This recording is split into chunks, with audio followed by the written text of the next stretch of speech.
नमस्कार, दिल्ली न्यूज में आपका बहुत बहुत स्वागत है। चलिए देखते हैं आज की 25 फटाफट काम की और महत्वपूर्ण बड़ी खबरों को। पर इससे पहले वीडियो को लाइक करना बिल्कुल न भूलें।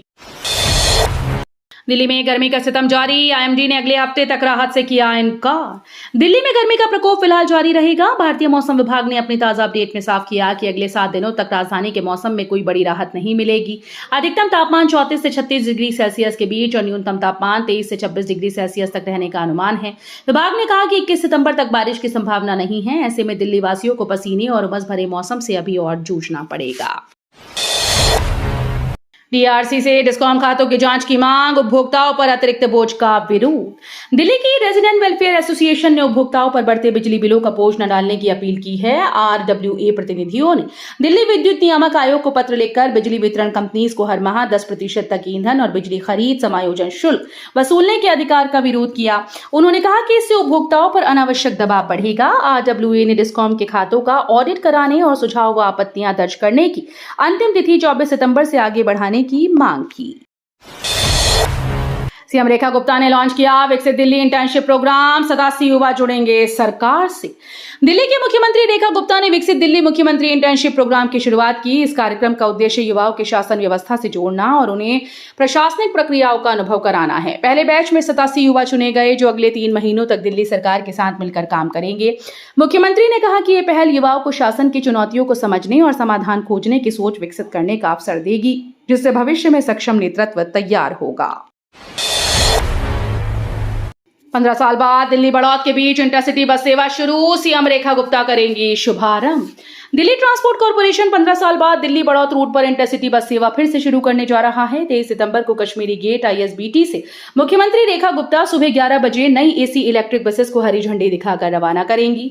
ये सेवा प्रधानमंत्री नरेंद्र मोदी के जन्मदिन पर शुरू हुए सेवा पखवाड़ा के तहत यात्रियों को नई सुविधा देने की पहल है। नई बस सेवा से रोजाना यात्रियों को आरामदायक और पर्यावरण अनुकूल यात्रा का विकल्प मिलेगा। दिल्ली सरकार करेगी यमुनाबाद क्षेत्र का सीमांकन। अवैध घर अपार्टमेंट पर लगेगी रोक।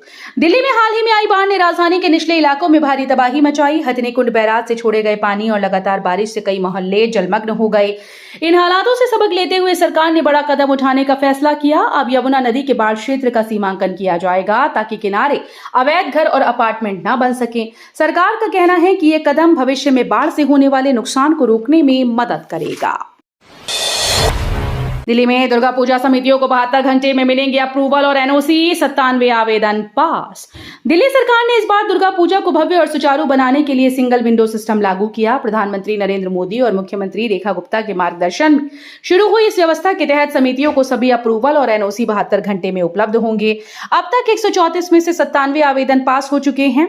पर्यावरण मंत्री मनजिंदर सिंह सिरसा ने उच्च स्तरीय बैठक में तैयारियों की समीक्षा की। बैठक में विधायक और विभिन्न विभागों के वरिष्ठ अधिकारी मौजूद रहे ताकि पूजा पंडालों की व्यवस्थाओं को बेहतर बनाया जा सके।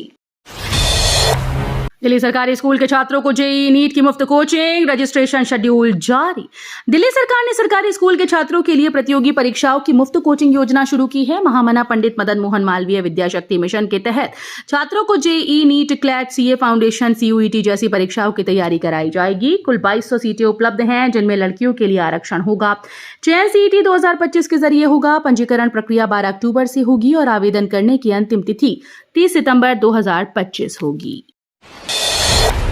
सीबीएसई बोर्ड परीक्षा में बड़ा बदलाव। केंद्रीय माध्यमिक शिक्षा बोर्ड ने 10वीं और 12वीं की बोर्ड परीक्षाओं में बदलाव किया है। अब कोई भी छात्र तभी बोर्ड की परीक्षा दे पाएगा जब उसने उस विषय की पढ़ाई लगातार 2 साल की हो। यानी 9वीं से लिए गए विषय 10वीं तक और 11वीं से चुने गए विषय 12वीं तक अनिवार्य रूप से पढ़ने होंगे। छात्र बीच में विषय नहीं बदल पाएंगे। इस नियम से फैशन डिजाइनिंग, पेंटिंग जैसे वैकल्पिक विषय भी 2 वर्षीय प्रोग्राम में शामिल होंगे। नया सिस्टम पढ़ाई को अधिक गहन और व्यवस्थित बनाने की कोशिश है। दिल्ली में दिव्यांग बच्चों के लिए संसाधन केंद्र, पढ़ाई और थेरेपी की सुविधा एक जगह। दिल्ली सरकार ने दिव्यांग बच्चों के लिए एक सराहनीय कदम उठाया। राजधानी के हर जिले में विशेष संसाधन केंद्र खोले जाएंगे। इन केंद्रों में बच्चों को पढ़ाई के साथ साथ speech therapy, physiotherapy, occupational therapy, counselling की सुविधा मिलेगी। एक ही छत के नीचे शिक्षा से लेकर चिकित्सा तक की सेवाएं उपलब्ध होने से दिव्यांग बच्चों के लिए सीखना और आगे बढ़ना आसान होगा। साथ ही माता पिता को भी मार्गदर्शन मिलेगा ताकि बच्चे आत्मनिर्भर और आत्मविश्वासी बन सकें। दिल्ली नगर निगम का बड़ा प्रशासनिक फेरबदल, शिक्षा निदेशक सहित 11 अधिकारियों का तबादला। दिल्ली नगर निगम ने सोमवार को बड़ा प्रशासनिक फेरबदल किया है। निगम प्रशासन ने शिक्षा निदेशक को उनके वर्तमान पद से हटाकर शाहदरा दक्षिणी जोन के संपत्ति कर विभाग में स्थानांतरित कर दिया। इसके साथ ही कुल 11 अधिकारियों का तबादला किया गया। निगम का कहना है कि इन तबादलों से विभागों के बीच कार्यप्रणाली और प्रशासनिक दक्षता को बेहतर बनाया जाएगा। शिक्षा निदेशक का स्थानांतरण खासतौर पर महत्वपूर्ण माना जा रहा है, क्योंकि ये शिक्षा विभाग की नीतियों और कार्यों पर सीधा असर डाल सकता है। दिल्ली सरकार ने उठाई मांग, पुरानी दिल्ली स्टेशन को मिली महाराजा अग्रसेन का नाम। दिल्ली की मुख्यमंत्री रेखा गुप्ता ने एक प्रस्ताव के साथ रेल मंत्री अश्विनी वैष्णव को पत्र लिखा कि पुरानी दिल्ली रेलवे स्टेशन का नाम बदलकर महाराजा अग्रसेन रेलवे स्टेशन किया जाए। उन्होंने कहा कि महाराजा अग्रसेन सामाजिक न्याय, आर्थिक दूरदर्शिता और समुदाय कल्याण के प्रतीक हैं। उनके योगदान ने दिल्ली की सांस्कृतिक आर्थिक विरासत में महत्वपूर्ण भूमिका निभाई। ये नाम परिवर्तन उनकी याद को गौरवपूर्ण बनाएगा और जनता की भावनाओं को मान्यता देगा। हालांकि प्रस्ताव अभी निर्णय प्रक्रिया में है और नाम परिवर्तन का अधिकार सरकार के पास है। छतरपुर में बनेगा फ्लाईओवर, ट्रैफिक जाम से मिलेगी स्थायी राहत। दिल्ली के छतरपुर इलाके के लोगों के लिए बड़ी राहत भरी खबर है। यहां जल्द ही नया फ्लाईओवर बनने जा रहा है, जिससे लंबे समय से जाम की समस्या झेल रहे लोगों को छुटकारा मिलेगा। रोजाना एमजी रोड और छतरपुर मंदिर के आसपास घंटों लगने वाला जाम अब बीते दिनों की बात हो जाएगा। फ्लाईओवर बनने से न सिर्फ समय की बचत होगी, बल्कि प्रदूषण भी कम होगा। दिल्ली सरकार का कहना है कि इस परियोजना से हजारों यात्रियों को रोजाना लाभ मिलेगा और यातायात व्यवस्था बेहतर होगी। दिल्ली में ट्रैफिक एडवाइजरी जारी, नवरात्रि और सड़क मरम्मत कार्य से प्रभावित रहेंगे कई मार्ग। दिल्ली ट्रैफिक पुलिस ने नवरात्रि और सड़क मरम्मत कार्य को देखते हुए विशेष ट्रैफिक एडवाइजरी जारी की। रानी झांसी रोड पर 14 सितंबर से 2 अक्टूबर तक सुबह 7 बजे से रात 11 तक यातायात प्रभावित रहेगा। चंडीवाला मंदिर के आसपास नवरात्रि के आयोजनों और ईदगाह राउंड अबाउट पर सड़क मरम्मत की वजह से जाम की स्थिति बन सकती है। पुलिस ने यात्रियों से अपील की है कि वे रानी झांसी रोड से बचें और वैकल्पिक मार्गों Faiz road, new Rohtak road और पचकुइया रोड का उपयोग करें। शालीमार बाग में पुलिस और बदमाश आमने सामने, गोलीबारी से मचा हड़कंप। दिल्ली के शालीमार बाग इलाके में उस वक्त हड़कंप मच गया जब एक बदमाश ने पुलिस को देखते ही उन पर गोली चला दी। अचानक हुई इस फायरिंग से क्षेत्र में अफरा तफरी मच गई। पुलिस ने बिना देर किए जवाबी कार्रवाई की और हाफ एनकाउंटर की स्थिति बन गई। मुठभेड़ के दौरान बड़ा नुकसान नहीं हुआ, लेकिन घटना ने लोगों को दहला दिया। पुलिस ने इलाके की घेराबंदी कर सुरक्षित किया और आरोपी की तलाश जारी है। ये वारदात राजधानी में कानून व्यवस्था पर सवाल खड़े करती है। दिल्ली में लापता 500 डेंगू मरीजों से एमसीडी परेशान, बढ़ रहा संक्रमण का खतरा। राजधानी दिल्ली में डेंगू का खतरा लगातार बढ़ता जा रहा है। एमसीडी के सामने सबसे बड़ी चुनौती 500 से ज्यादा ऐसे मरीज हैं जिनमें डेंगू की पुष्टि तो हो चुकी है, लेकिन वो लापता हैं। निगम के डोमेस्टिक ब्रीडिंग चेकर्स इन्हें ढूंढने में जुटे हैं, लेकिन अब तक 215 पते खंगालने पर भी मरीज नहीं मिल पाए। अधिकारियों को आशंका है कि इन लापता मरीजों के कारण डेंगू के साथ साथ मलेरिया और चिकनगुनिया के फैलने का खतरा और ज्यादा बढ़ सकता है। निगम ने तलाश अभियान तेज कर दिया है। दिल्ली में साफ हवा और हरियाली के लिए डीडीए की 16 नई परियोजनाएं, एक्यूआई में सुधार की उम्मीद। दिल्ली वासियों की ताजी हवा और हरियाली बढ़ाने के लिए डीडीए ने 16 नई परियोजनाएं शुरू की। इन योजनाओं के तहत सड़कों, सेंट्रल वर्स, पार्कों और खाली मैदानों को पौधों और घास से हरा भरा किया जाएगा। इससे वायु गुणवत्ता सूचकांक में सुधार की उम्मीद है और कार्बन उत्सर्जन कम होगा। फूलों हरियालियों से भरा हुआ पार्कों में लोग जब घूमेंगे तो तनाव दूर होगा। डीडीए ने इन परियोजनाओं को जल्द से जल्द लागू करने की योजना बनाई। दिल्ली में खत्म होगा पेपर टिकट सिस्टम, डीटीसी बसों में सितंबर से पूरी तरह डिजिटल टिकटिंग। दिल्ली परिवहन निगम यात्रियों को जल्द ही पेपर टिकट से निजात दिलाने जा रहा है। गुलाबी और सफेद कागजी टिकट का दौर सितंबर के अंत तक खत्म हो जाएगा। इसके बाद बसेस में टिकट केवल ईपीओएस मशीन और मोबाइल ऐप के जरिए मिलेंगे। राजघाट 2, कालकाजी, हसनपुर डिपो की करीब 700 बसेस पर पायलट प्रोजेक्ट चलाया गया था, जो पूरी तरह से सफल रहा। अब ये व्यवस्था सभी बसेस में लागू होगी। इस बदलाव से टिकटिंग प्रक्रिया तेज, पारदर्शी, डिजिटल रूप से सुरक्षित बनेगी। दुबई में भारत पाक मैच पर आपका मोदी सरकार पर हमला, सोशल मीडिया पर बहस छिड़ी। दुबई में खेले गए Bharat Pak Asia cup T20 मुकाबले ने राजनीतिक हलकों में अपना हलचल मचा दी। आम आदमी पार्टी ने मैच के बाद केंद्र सरकार पर तीखा हमला बोला। दिल्ली संयोजक सौरभ भारद्वाज ने ट्विटर पर कई तीखे संदेश पोस्ट किए, जिसमें भाजपा पर गंभीर आरोप लगाए। उनकी टिप्पणियों ने राजनीतिक और सामाजिक स्तर पर बहस को हवा दी। आपका कहना है कि इस मुद्दे पर सरकार की जवाबदेही पर सवाल उठाए जाने चाहिए। अगस्त में थोक महंगाई दर बढ़कर 0.52%। खाद्य और विनिर्मित वस्तुओं की कीमतों में उछाल। भारत में थोक मूल्य सूचकांक पर आधारित महंगाई दर अगस्त में बढ़कर 0.52% हो गई। वाणिज्य और उद्योग मंत्रालय द्वारा जारी आंकड़ों के अनुसार ये वृद्धि मुख्य रूप से खाद्य उत्पादों, विनिर्मित वस्तुओं की कीमतों में उछाल के कारण दर्ज की गई। जुलाई में थोक महंगाई दर 0.39% थी। विशेषज्ञों का मानना है कि कच्चे माल और आवश्यक वस्तुओं की बढ़ती कीमतों का असर थोक स्तर पर साफ दिख रहा है, जिसका प्रभाव आने वाले महीनों में खुदरा महंगाई पर पड़ सकता है।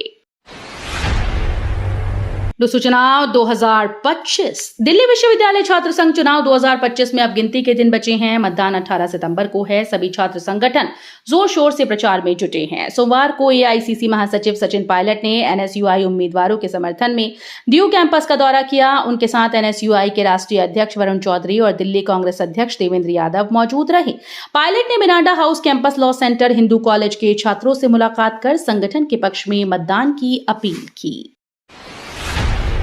सुप्रीम कोर्ट का बड़ा फैसला। सुप्रीम कोर्ट ने वक्फ अधिनियम 2025 पर अहम फैसला सुनाया। अदालत ने कानून को पूरी तरह से निलंबित करने से इनकार कर दिया, लेकिन कुछ धाराओं पर रोक लगा दी। मुख्य न्यायाधीश बीआर गवई और न्यायमूर्ति एजी मसीह की पीठ ने कहा कि संपूर्ण प्रावधानों पर रोक लगाने का कोई आधार नहीं, जिसमें कलेक्टर को यह तय करने का अधिकार दिया गया है कि वक्फ घोषित संपत्ति सरकारी है या नहीं।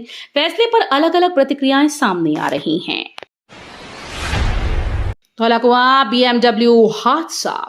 दिल्ली के धौलाकुआं इलाके में हुए बीएमडब्ल्यू हादसे ने सनसनी मचा दी। इस दुर्घटना में वित्त मंत्रालय के डिप्टी सेक्रेटरी नवजोत सिंह की मौत हो गई, जबकि उनकी पत्नी घायल हैं। कार चला रही 38 वर्षीय महिला गगनप्रीत मक्कड़ को हादसे के बाद से हिरासत में रखा गया था। सोमवार को अस्पताल से छुट्टी मिलते ही पुलिस ने उन्हें औपचारिक रूप से गिरफ्तार कर लिया। परिजनों ने सवाल उठाए कि हादसे के बाद पीड़ितों को नजदीकी अस्पताल के बजाय 20 किलोमीटर दूर क्यों ले जाया गया। दिल्ली के करोल बाग की गफ्फार मार्केट में लगी आग। दमकल की 4 गाड़ियां मौके पर। राष्ट्रीय राजधानी दिल्ली के करोल बाग स्थित गफ्फार मार्केट में आग लगने की खबर है। दिल्ली फायर सर्विस के मुताबिक घटना की सूचना मिलते ही दमकल की 4 गाड़ियां मौके पर पहुंची, आग पर काबू पाने के प्रयास शुरू किए। फिलहाल आग लगने के कारणों का पता नहीं चल पाया। बाजार क्षेत्र होने के चलते आसपास अफरा तफरी का माहौल है। राहत और बचाव का कार्य जारी है। अधिकारियों ने लोगों से सुरक्षित दूरी बनाए रखने की अपील की है। यमुना प्रदूषण पर हाईकोर्ट सख्त, कहा सरकार ब्लेम गेम बंद करे। दिल्ली हाईकोर्ट ने यमुना नदी में बढ़ते प्रदूषण पर गंभीर चिंता जताई। अदालत ने स्वतः संज्ञान लेते हुए पाया कि घरेलू सीवेज और औद्योगिक कचरे को मिलाकर सीधे नदी में छोड़ा जा रहा है। न्यायमूर्ति प्रतिभा एम सिंह और न्यायमूर्ति मनमीत प्रीतम सिंह अरोड़ा की पीठ ने सीवेज ट्रीटमेंट प्लांट्स और कॉमन एफ्लुएंट ट्रीटमेंट प्लांट्स की खराब स्थिति पर नाराजगी जताई। कोर्ट ने साफ कहा कि सरकार को ब्लेम गेम बंद कर ठोस कदम उठाने होंगे, वरना यमुना की हालत और बिगड़ जाएगी। सरकारी कर्मचारियों को बड़ा मौका। एनपीएस से ओपीएस में जाने का विकल्प केवल एक बार मिलेगा। सरकारी कर्मचारियों के लिए पेंशन व्यवस्था पर एक बड़ा अपडेट आया है। सरकार ने साफ कर दिया है कि कर्मचारियों को एनपीएस से ओपीएस में आने का अवसर केवल एक बार मिलेगा। यानी अगर कोई कर्मचारी पुरानी पेंशन योजना चुनता है तो उसे दोबारा नई पेंशन स्कीम यानी एनपीएस में लौटने की अनुमति नहीं होगी। इस फैसले का मकसद कर्मचारियों को अपने रिटायरमेंट की योजना को लेकर स्पष्ट और दीर्घकालिक निर्णय लेने का अवसर देना है। विशेषज्ञों का कहना है कि यह कदम पेंशन व्यवस्था में स्थिरता लाने की दिशा में अहम है। तो ये थी आज की बड़ी खबरें। रोजाना ऐसे ही सबसे पहले अपडेट पाने के लिए चैनल को सब्सक्राइब करना बिल्कुल न भूलें। धन्यवाद।